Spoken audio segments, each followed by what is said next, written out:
بسم اللہ الرحمن الرحیم۔ السلام علیکم ورحمۃ اللہ۔ میرا نام ہے سید راحت شاہ اور آپ دیکھ رہے ہیں ہم پاکستانی لوگ۔ بجلی کے بل ہمارے سب کے بہت زیادہ آ رہے ہیں، ٹھیک ہے، اور بجلی کسی صورت میں بھی ہمارے اب دسترس میں نہیں رہی، چاہے وہ جو غریب بندہ ہے، چاہے متوسط طبقے سے تعلق رکھتا ہے، یا چاہے جو ہے وہ امیر بندہ ہے۔ جب وہ اپنے بل کو دیکھتا ہے تو ان کے ماتھے پہ شکن ضرور آ جاتے ہیں، کیونکہ اماؤنٹ جتنی آ رہی ہے وہ بہت زیادہ ہے۔ اس کی آخر وجہ کیا ہے؟ کیا عوامل ہے اس کی قیمت بڑھنے میں؟ سب سے بڑا مسئلہ تو جی ہماری پلاننگ ہے۔ ہم نے اپنے فیوچر کی پلاننگ کی نہیں ہے، اور ہم نے جو ہے وہ ضرورت کے مطابق، یعنی جب ہمیں ضرورت ہوئی تو ہم ضرورت کے مطابق منصوبے لگانا ہم نے شروع کیے۔ اگر ہم بات کریں ہمارے ملک میں اس وقت جو ہمیں بجلی دینے کے جو بڑے پرائیویٹ ادارے ہیں، ان کو ہم I P Ps, independent power producers کہتے ہیں، وہ ہمیں بجلی دیتے ہیں۔ ان کے معاہدے جی ہم نے کیے تھے 1990s میں، بے نظیر بھٹو کے دور میں، اور دوسرے جو ہم نے معاہدے کیے وہ ہم نے پھر پرویز مشرف کے دور میں کیے، اور پھر سی پیک کے تحت بھی ہم نے کچھ معاہدے کیے ہیں، بجلی کے منصوبے لگائے ہیں۔ اگر ہم بات کریں جو 1990s میں جو ہم نے معاہدے کیے، وہ معاہدے ہمارے گلے پڑ گئے ہیں۔ ان معاہدے کے اگر ہم دیکھ لیں تو آپ تصور نہیں کر سکتے کہ وہ کسی صورت میں بھی ہمارے ملک کے لیے بہتر نہیں تھے۔ ہاں، لوگ معاہدہ کرتے ہیں کہ جو ہم لیں گے اس کی قیمت دیں گے۔ ہم نے معاہدہ کیا جو آپ بنائیں یا جو آپ نہ بنائیں ہم اس کی قیمت دیں گے، جس کو ہم بولتے ہیں کیپیسٹی پیمنٹس۔ مطلب فار ایگزامپل آپ نے ایک پلانٹ لگایا جو تقریباً 500 میگا واٹ کی بجلی پیدا کر سکتا ہے۔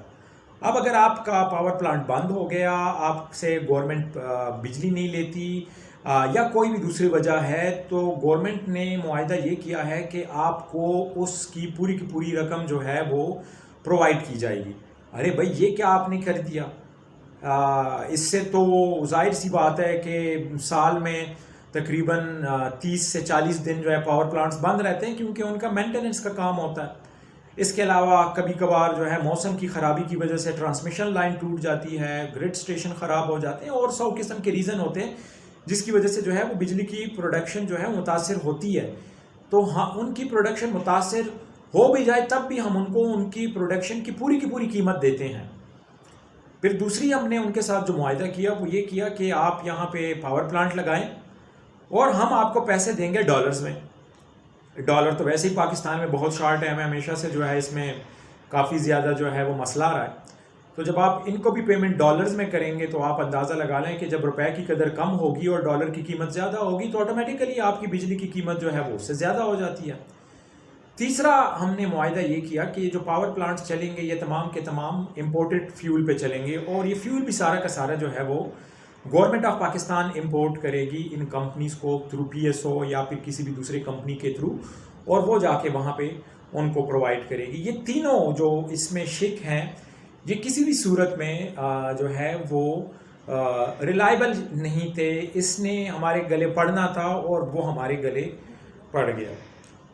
یہ اس وقت تک کرامت تھے جب تیل کی قیمتیں عالمی منڈی میں کم تھی، مطلب جب 35 سے 40 ڈالر کے رینج میں قیمتیں تھی تو یہ معاہدے جو تھے اتنے مہنگے نہیں لگ رہے تھے۔ لیکن جب مشرف کے دور میں سن 2002-2003 میں پہلی دفعہ آپ کی آئل کی پرائسز جو انٹرنیشنل تھی وہ $100 کو کراس کر گئی، تو یہ جو معاہدے تھے یہ ان سے ہم تنگ آنا شروع ہو گئے۔ بجلی کی قیمت بہت زیادہ بڑھ گئی، مطلب کہ گورنمنٹ کو جو بجلی مل رہی تھی وہ 40 روپے فی یونٹ سے لے کر 50 روپے فی یونٹ کے حساب سے مل رہی تھی، اور گورنمنٹ جو آگے کنزیومر کو بیچ رہی تھی وہ بیچ رہی تھی 8 روپے سے لے کر 24 روپے یونٹ کے حساب سے۔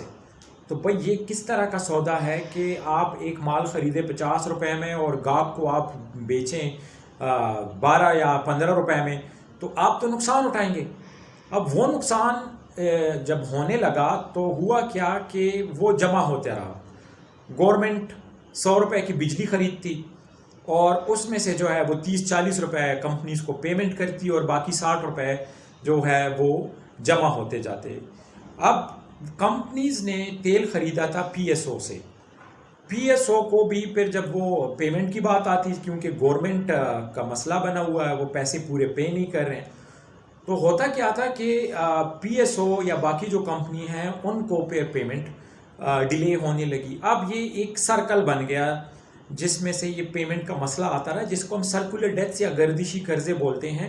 یہ اسی کا نام ہے جو ابھی آپ کے سامنے میں نے یہ فینومینا ڈسکس کیا ہے۔ جب عمران خان کی حکومت ختم ہوئی تھی مارچ 2022 میں، اس وقت جو سرکولر ڈیتھس ہماری اوپر چڑھ چکا تھا وہ تھا 2000 ارب روپیہ۔ اگر ہم بات کریں سپٹمبر 25 کی، تو سپٹمبر 25 تک یہ سرکولر ڈیتھس جو ہیں یہ بڑھ کے 2500 بلین روپیز یا 2500 ارب روپے تک پہنچ چکے ہیں، باوجود اس کے کہ جو بجلی کی قیمت ہے وہ بہت زیادہ بڑھ چکی ہے۔ مطلب کہ 21 روپے سے فی یونٹ لے کے تقریباً 45 روپے فی یونٹ تک جو ہے وہ بجلی صارفین کو مل رہی ہے، لیکن اس کے باوجود بھی یہ جو پیسے ہیں جو ہم نے IPPs کو دینے ہیں، یہ ہر دن جو ہے اس میں اضافہ ہوتا جا رہا ہے۔ IMF کی شرط تھی کہ آپ سرکولر ڈیتھس ختم کریں یا اس میں کمی کریں، جس کی وجہ سے گورنمنٹ نے جو ہے بجلی کی قیمتیں بڑھائیں، لیکن کسی صورت میں یہ ابھی بھی قابو میں نہیں آ رہی ہیں۔ ابھی بھی جو گورنمنٹ کو قیمت بتائی جا رہی ہے کہ آپ اس کو بڑھائیں، تو وہ 64 روپے فی یونٹ کے حساب سے بتائی جا رہی ہے۔ آپ خود اندازہ کریں کہ اگر بجلی کی قیمت انہوں نے 64 روپے فی یونٹ کر لی، تو مطلب یہ ہے کہ ہم شاید پھر بجلی استعمال ہی نہ کر پائیں۔ ہمارے دسترس سے تو یہ دور ہو جائے گی، ابھی بھی بہت دور ہو گئی ہے۔ ہم جب ایک پنکھا چلاتے ہیں تو دوسرے پنکھے کو چلاتے ہوئے تھوڑا سا ڈر لگتا ہے کہ یار یہ یونٹس کچھ زیادہ ہو جائیں گے، پھر کریں گے کیا، پھر تو یہ بجلی کا بل بہت زیادہ آ جائے گا۔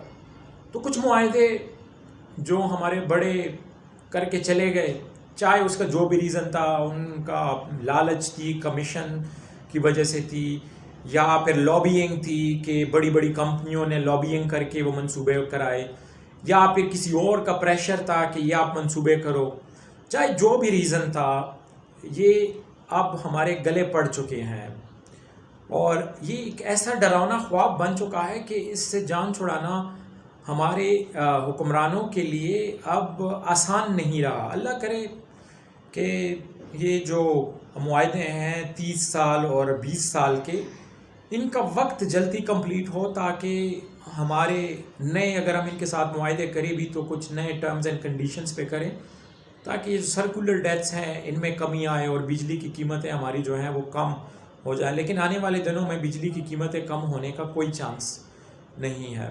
ویڈیوز دیکھنے کا شکریہ، چینل کو سبسکرائب کریں، آگے شیئر کریں، شکریہ۔